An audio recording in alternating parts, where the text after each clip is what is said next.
पक्षातील ताज्या घडामोडी जाणून घेण्यासाठी STV महाराष्ट्र चॅनलला सबस्क्राइब करा, शेअर करा आणि बेल आयकॉन प्रेस करा।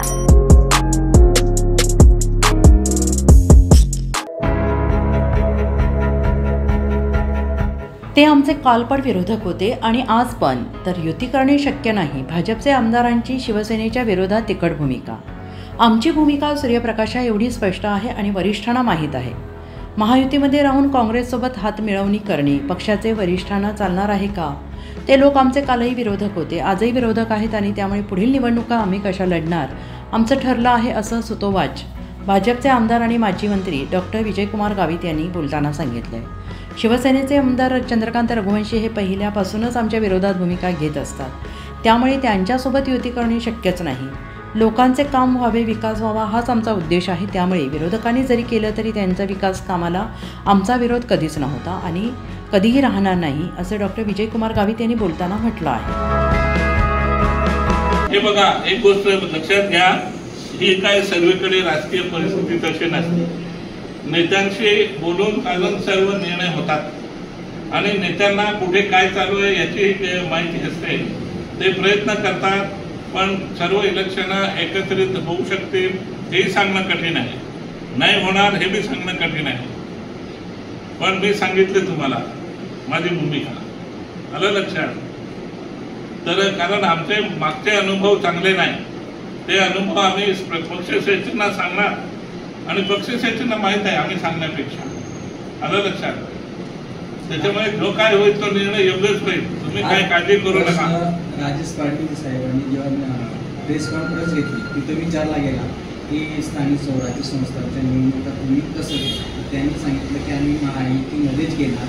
तर आमच्या एका मित्राने त्यांना प्रश्न केला की गावित साहेब सांगतात की आम्ही स्वतंत्र लढू, ते त्यांची निर्णय घेतील म्हणे, पक्ष आदेश जे होईल ते आम्ही महायुती। हो ना, पक्ष आदेश होईल तेच ना, पक्ष आदेश होईल तेच, असे आदेश होत असतात, ते आपण पाळायचे असतात। म्हणून पाळत असताना सत्ता मी जिंकणं महत्वाचं आहे, सत्तेत आलं पाहिजे, ते सर्व आदेशाचं एकंदरीत निकष पाहता सत्तेवर आलं पाहिजे, आलं लक्षात? तर सर मग एकाच पक्षाचे दोन आमदार वेगवेगळ्या पद्धतीने निर्णय आणि स्वराज्य संस्थेच्या अरे ते मागच्या वेळेस जिल्हा परिषदेला कसे होते तुम्ही विचारा ना त्यांना, हा सांगा, विचारा त्यांना। आपणही स्वबळावर लढण्याची, अरे आम्ही स्वबळावरच लढलेलो आहे। मागच्या वेळेस कुठे युती केली आम्ही? नो युती। आता मी पक्षाला समजून सांगणार आहे आम्ही इथे काय होणार काय होणार, मला तुम्ही सांगा। हा, माझ्या इलेक्शनला तर नेहमीच आहे, त्याच्यामुळे काय त्याचा मी विचार करत नाही, पण विषय असा आहे की काँग्रेसला मी बरोबर घेणार, काँग्रेसला युती करायला देणार आहे ते, त्या राजेश पांडवेला विचारायचं होतं ना, तुमचे महायुतीवाले काँग्रेसला मी बरोबर घेणार, ते तुम्हाला चालणार आहे का? ही युती होते का काय होते हे विचारा तुम्ही। आमचं तर स्पष्ट आहे, एकदम सूर्यप्रकाश एवढं स्पष्ट आहे, तर मदत करू लागली तर, नाहीतर काय गरज नाही। हा, आता 132 kV नवापूरला आम्ही मदत केलीच की नाही? तेव्हा विकासाच्या बाबतीमध्ये आपल्याला विरोध नाही। हा, तो विकास करत असेल, परिणाम आमच्यावर होत असेल ना, तरी काय फरक पडत नाही पॉलिटिकली आमच्यावर।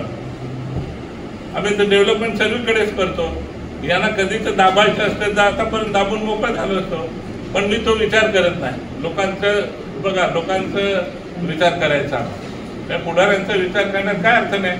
पुढारी काय आहे, त्या बोक्यासारखं कुठे बी उडी मारलं तरी तो तसंच असतो, असं फरक पडत नाही। माझे आमदार चंद्रकांत रघुवंशींनी मागे 2-3 महिने, अरे माझी म्हटला बरोबर म्हटला चंद्रकांत रघुवंशींनी एक मेळाव्यात असं म्हटलं होतं की ज्या नगरपालिका निवडणुका होतील त्यात आम्ही तळोदा, शहादा, नवापूर इथं महायुतीने लढू, पण नंदुरबारमध्ये स्वबळावर लढू, इथं महायुतीचा लोकांना येणार नाही। अरे मीच पहिल्याने बोलतो, तो काय युती करतोय? काल मी म्हटला वरून जर सांगितलं तर युती करू, कशाला सांगायचं? बोलायचं दम असेल तर दम बोलू ना। दमाने बोललं पाहिजे. असं काय टुटू फुटू सांगितलं तर युती करू, सांगितलं नाही सांगितलं तरी